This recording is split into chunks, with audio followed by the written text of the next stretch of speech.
Hi folks, this is Jake. Hope you're okay today. We're looking at the Didache, and it's an ancient writing, and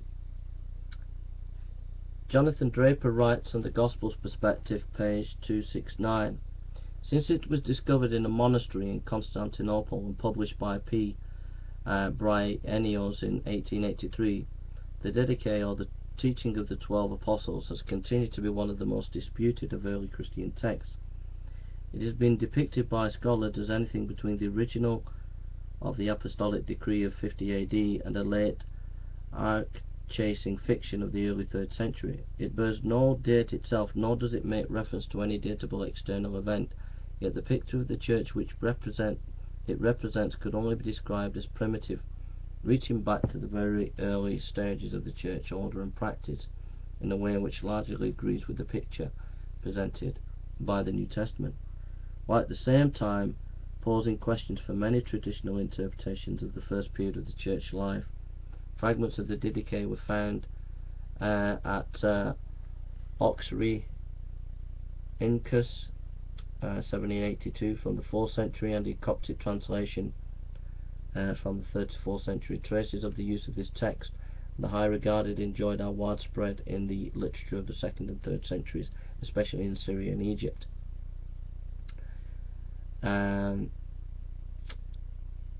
So there we are. That's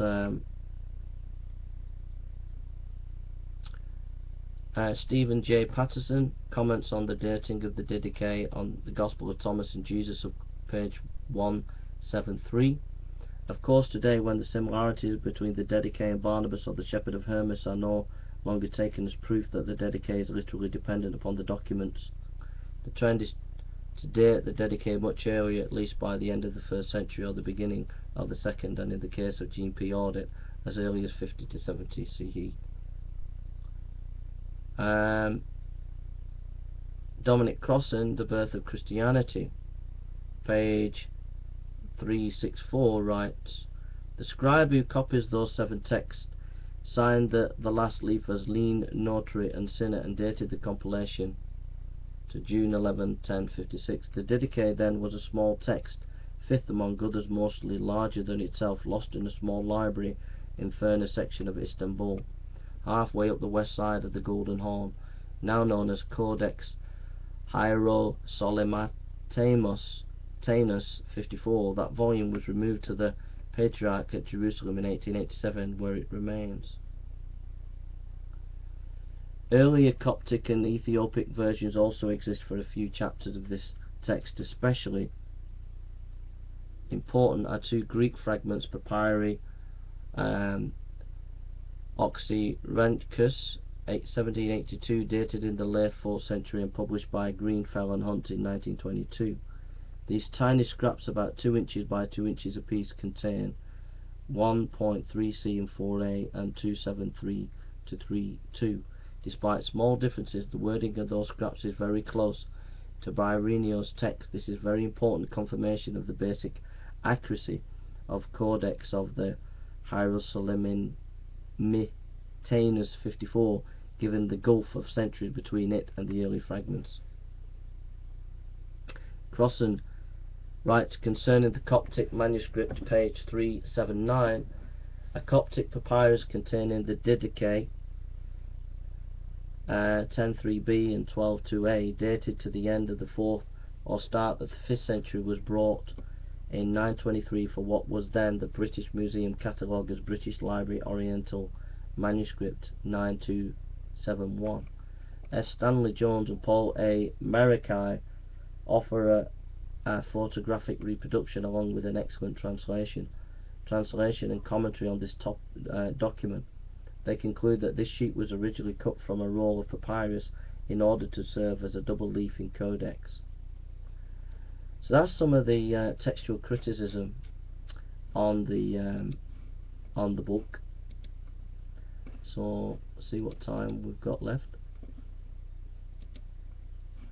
So here's a little snippet reading. The Lord's teaching through the 12 apostles to the nations. Chapter 1. The 2 ways and the first commandment. There are 2 ways, one of life and one of death, but a great difference between the 2 ways. The first way of life then is this: first you shall love God who made you. Second, love your neighbour as yourself. And do not do to another what you would not want done to you. And of these sayings the teaching is this: bless those who curse you, and pray for your enemies, and fast for those who persecute. For what reward is there for loving those who love you? Do not the Gentiles do the same? But love those who hate you, and you shall not have an enemy. Abstain from fleshly and worldly lust. If someone strikes your right cheek, turn to him the other also, and you shall be perfect. If someone impresses you for 1 mile, go with him 2. If someone takes your cloak, give him all your coat. If someone takes from you what is yours, ask it not back, for indeed you are not able. Give to everyone who asks you, and ask it not back. So that's just a little bit.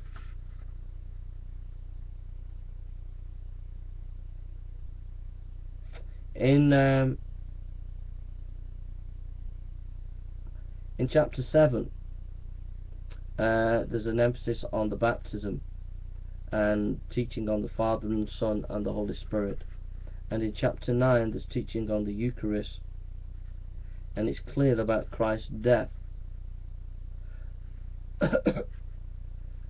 And in my opinion, that it's what I would call orthodox teaching, and it has quite a lot of historical stuff about Jesus in the terms of his teaching. You know, like we just read in that first chapter there, that is exactly what was being taught in the Sermon on the Mount. So what do you think?